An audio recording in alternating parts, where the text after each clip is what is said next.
1972 میں مولانا اسعد مدنی رحمۃ اللہ علیہ پاکستان تشریف لائے اور ملتان تشریف لائے۔ میرا ضلع ملتان ہے، اس کے قریب میرا گاؤں ہے، اور میں 1972 میں 3 چلے مکمل کر کے دینی تعلیم کے لیے اپنے ہی علاقے میں ایک مدرسے میں داخل ہو گیا، چونکہ رائمنڈ والوں نے مجھے داخلہ نہیں دیا تھا کہ میرے والدین ناراض تھے، تو وہ فرماتے تھے کہ جب تک تمہارے والدین راضی نہ ہوں ہم تمہیں داخلہ نہیں دیں گے۔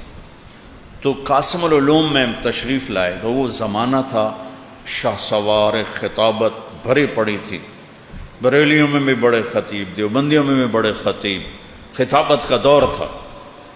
سارے بڑے خطیب سامنے پہلی قطار میں بیٹھے تھے سب۔ تو مولانا درخواستی صاحب، مفتی محمود صاحب نے بات کی، پھر مولانا درخواستی صاحب رحمۃ اللہ علیہ نے بیان کیا، اس کے بعد مولانا اسد مدنی تشریف لائے اور 1 گھنٹہ بات کی۔ اس کا چند جملے جو میرے دل پر نقش ہیں، سمعت اذنایا ووعاہ قلبی، آپ نے یوں انگلی اٹھا کے اشارہ کیا کہ ہمیں جتنا نقصان تم نے پہنچایا ہے اتنا غیروں نے بھی نہیں پہنچایا۔ میں ممبر رسول پہ بیٹھا ہوں اور خطابت کے شاہ سوار بیٹھے تھے، دیوبندیوں کی خطابت کے شاہ سوار، اور یوں کہا ایسے، ہمیں جتنا نقصان تم لوگوں نے پہنچایا ہے اتنا غیروں نے بھی نہیں پہنچایا۔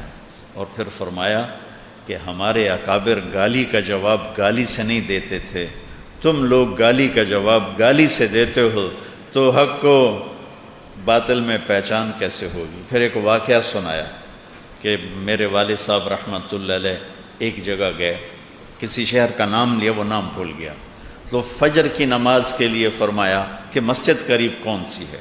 تو انہوں نے کہا جی یہ مسجد اپنی ہے اور وہ مسجد ہمارے دوسرے بھائیوں کی ہے جو آپ کو کافر کہتے ہیں۔ فجر کی نماز میں سارا مجمع اپنی مسجد میں، مریدین کا سارا اپنی مسجد میں، اور حضرت مدنی غائب۔ نماز کے بعد ڈھونڈا تو ہے ہی کوئی نہیں، ارے یہ کیا ہوا، حضرت کہاں تشریف لے گئے، حضرت کہاں تشریف لے گئے؟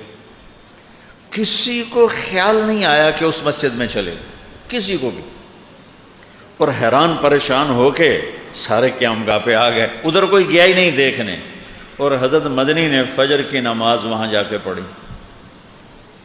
نماز کے بعد امام صاحب سے ملے، السلام علیکم، جی میرا نام حسین احمد ہے، میں دیوبند سے آیا ہوں، مجھے پتہ چلا ہے کہ آپ میرے بارے میں کوئی اشکال رکھتے ہیں، تو میں خود حاضر ہو گیا ہوں تاکہ بیٹھ کے بات ہو جائے۔ تو انہوں نے رونا شروع کر دیا، کہا میرا کوئی اشکال نہیں ہے، سب نفس پرستی ہے اور میں توبہ کرتا ہوں۔